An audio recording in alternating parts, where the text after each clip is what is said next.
恐竜戦隊 Zyuranger! Hey guys, welcome back to another one of my Kyoryu Sentai Zyuranger episode commentary and reviews. This time it is episode 21, The Guardian Beasts Great Riot. Wonder what that could mean, because last we saw, all the Guardian Beasts were no more. The episode opens with the Rangers looking down into the chasm where Daijujin was destroyed, struggling to accept Daijujin as truly gone. Geki asks forgiveness as he gets up and walks away.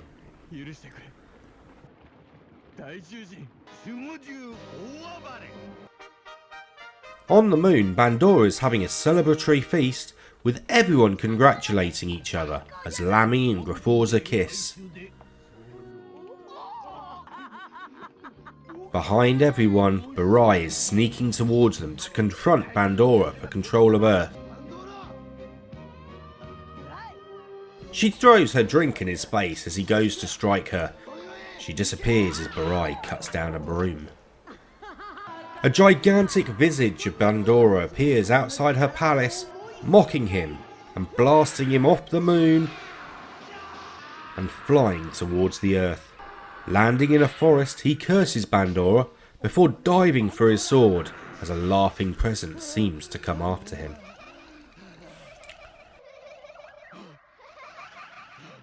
A white-robed figure appears before him, bouncing a ball, and says it's been waiting for him.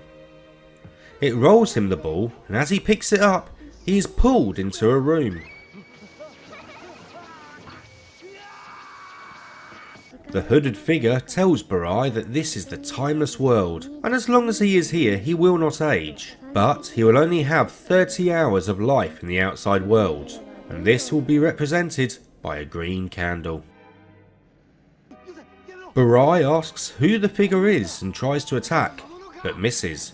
The figure reappears at the top of the stairs and says it's been asked to give him something as a small case appears. Inside is the Zyuranger. As the Zyurangers have legendary weapons, this will be his, and it can also be played as a flute. Offering advice, the figure tells Burai he can come and go as he pleases with the Zyuranger, but his time is limited.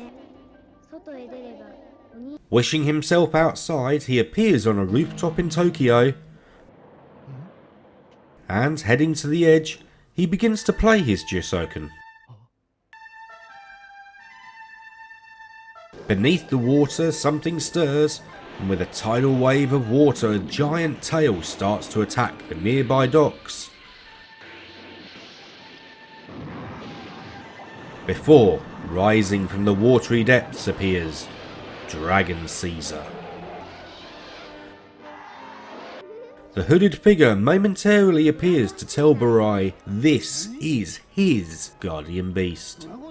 Back at the temple, Geki has been missing for 2 days as the Rangers see a vision of Dragon Caesar attacking Tokyo. Reveling in the destruction, Burai commands it to destroy everything in sight. As the 4 Rangers go to try and stop it. In the city, Geki is already there trying to help the people caught in the destruction.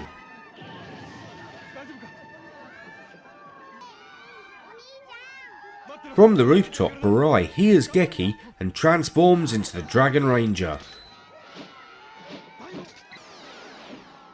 and leaps to the head of Dragon Caesar. As Dragon Caesar continues to smash buildings, the other Rangers arrive and help Geki in saving a kid that was trapped. Geki vows he will do what is necessary and stop Burai as the team transform and leap to the top of a building. Burai commands Dragon Caesar to destroy the Rangers as it launches rockets from its fingers at them.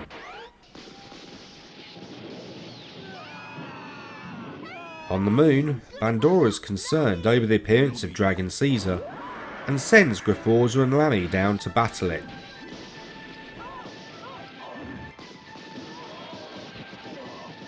As the battle between the 3 rages, the Rangers can only watch helplessly.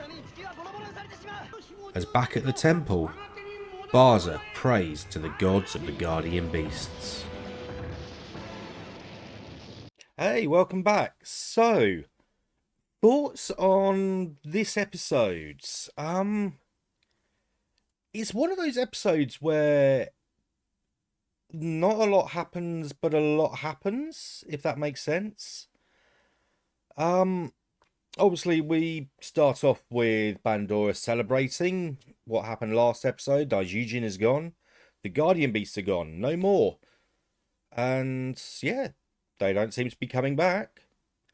Burai tries to betray Bandora, and we get a good example of her powers because all of a sudden she's like towering over her own moon palace. And yeah, I mean, she literally just sort of breathes on Burai and he goes flying back to Earth.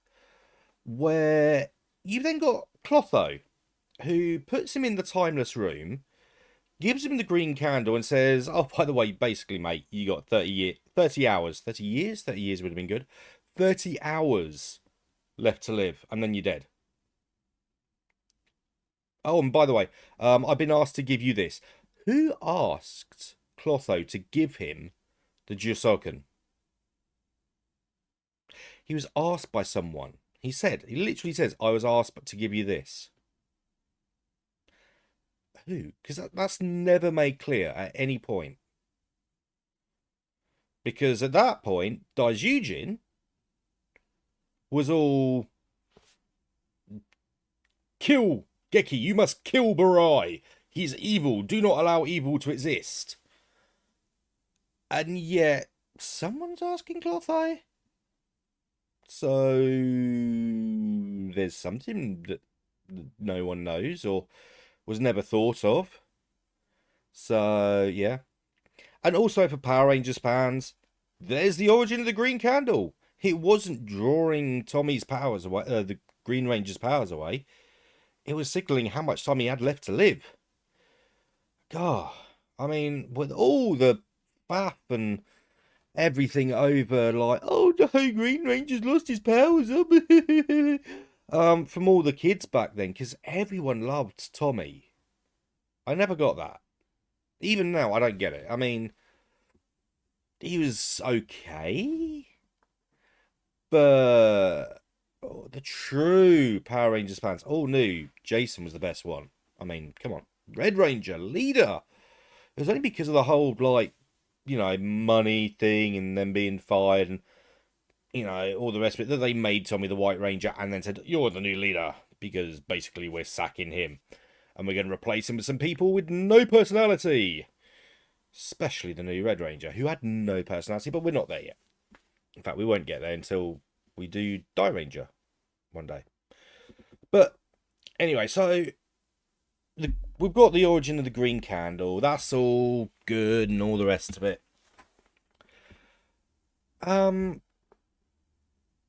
But like I say, a lot happens, but not a lot happens.